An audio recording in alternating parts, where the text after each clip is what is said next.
Hello everyone, this is EB the Original Master here, coming to you guys with a new review on a video game that I teased in my January 27th channel update, and that is going to be my review on Mario and Sonic at the Olympic Games, the Nintendo Wii version.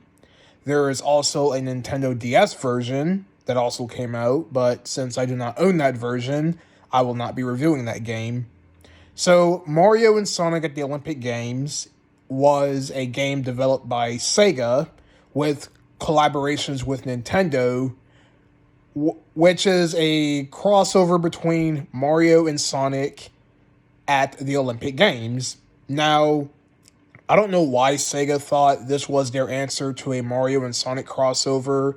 It would have been cool if the crossover was like, I don't know, Mario and Sonic visiting their worlds, and they probably have to work together to get back to their corresponding worlds, and maybe Bowser and Dr. Eggman teams up at one point to stop Mario and Sonic. But nope, Nintendo and Sega thought the idea of a crossover was to headbutt these characters in Olympic events. Now, the first Mario and Sonic at the Olympic Games is based off of Beijing, China in 2008, but this game actually came out in 2007, so this game came out before the 2008 Beijing, China Olympic Games.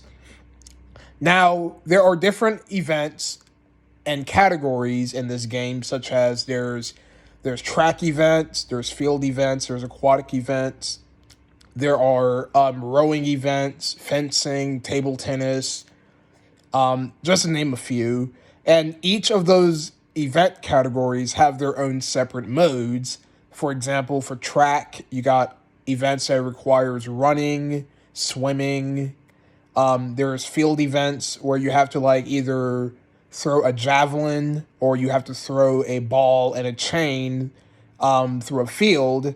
And like I've said earlier, there are swimming events, which are in the aquatics, where you have to either swim individually to beat opponents, or you can do it in teams.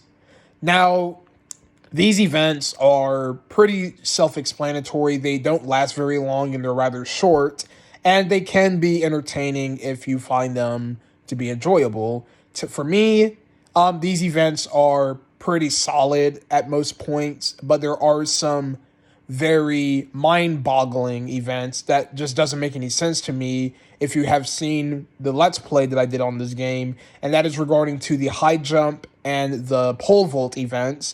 Now, my biggest problem with those events is that they don't actually have an ending to them unless you fail at those events in order for the event to end. It's because if you continue to successfully do those events, like for example, like in the high jump, if you actually jump over the bar without knocking it over, the game will continue to go on and on and on until you screw up, and then the game will eventually end. And that's a huge pet peeve that I have with this game, is that I think that mode could have been programmed a little bit better.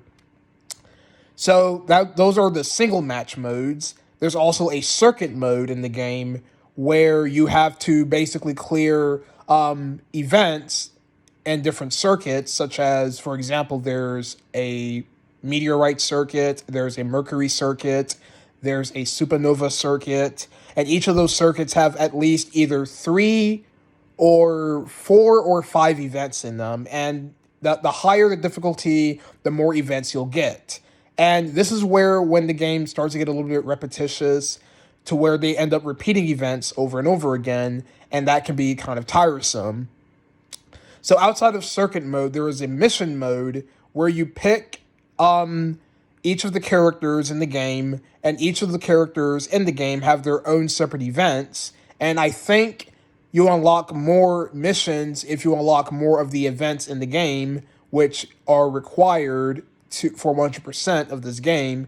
And to unlock those events, you have to clear circuit mode. You have to clear circuit mode either in first, second, or third place, and whatever event you unlocked for single match mode will be added to the mission mode. And mission mode, if you are good at them, they can be lots of fun. But in my opinion, if you guys didn't notice from the Let's Play that I did on this game, I was not doing too good on mission mode, so unfortunately, it is not my favorite mode of the game. There's a gallery mode where you play through little mini games to unlock Olympic trivia facts. Some of those mini games consist of, I don't know, a voice memory matching game, which is pretty It's not all that interesting. There's also a counting mini game where you have to count these characters that are on screen. Once again, that is I don't know what were they thinking. Like, why we're counting? Like, what are we? Are we in preschool? Really Nintendo? Really Sega? But yeah. So that's a gallery mode. And finally, there's records and options where you can check through, I don't know, your records that you've beaten and some of the events and your medals and whatnot. So you can check on that. And the options mode, you just change your nickname, the region you're from, all that good stuff. So overall, Mario and Sonic at the Olympic Games, the Nintendo Wii version, is a pretty solid game. It's not the best game on the Nintendo Wii. There are far better games like, I don't know, Wii Sports Resort, Super Mario Galaxy, those games. But this game is pretty alright. So my final verdict for Mario Sonic at the Olympic Games, the Nintendo Wii version, I'll give this game I'll give it an 8 out of 10. It's pretty solid.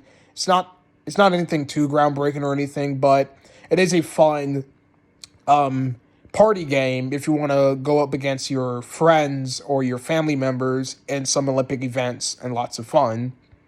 Alright, so that is my review on Mario Sonic at the Olympic Games, the Nintendo Wii version. If you own this game, what are your thoughts about it? I would like to know in the comments below. And yeah, so thank you guys for watching, and I'll see you guys next time with another video game review whenever that will come out.